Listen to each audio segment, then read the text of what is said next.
Pope ফ্রান্সিসের অন্ত্যেষ্টিক্রিয়ায় যোগ দিতে ইতালির রোমে পৌঁছেছেন প্রধান উপদেষ্টা। স্থানীয় সময় দুপুর 2:45টায় বিমানবন্দরে অবতরণ করেন তিনি।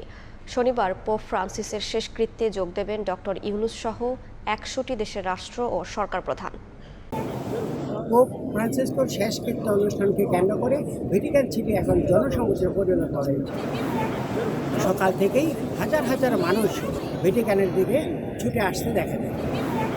এদিকে বাংলাদেশ সরকারের প্রধান উপদেষ্টা ডক্টর মোহাম্মদ ইউনূস স্থানীয় সময় বেলা 2:42 রাজধানী রোমে অবতরণ করেন এবং তিনি ইতিমধ্যেই ভ্যাটিকান সিটিতে এসে পোপের প্রতি শ্রদ্ধা নিবেদন করেছেন।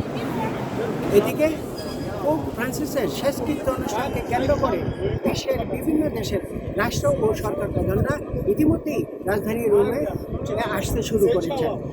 মার্কিন প্রেসিডেন্ট ডোনাল্ড ট্রাম্প এবং জাতিসংঘের মহাসচিব সহ বিভিন্ন দেশের রাষ্ট্র ও সরকার প্রধান এবং রাজপরিবারের সদস্যরা এখানে আসবেন।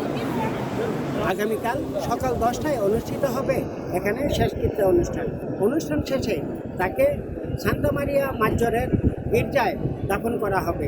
এটা ছিল তার শেষ ইচ্ছা।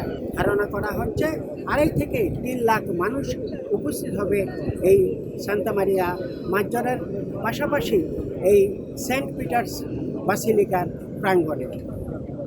ইতালির রোম থেকে হাসান মাহমুদ, সময় সংবাদ।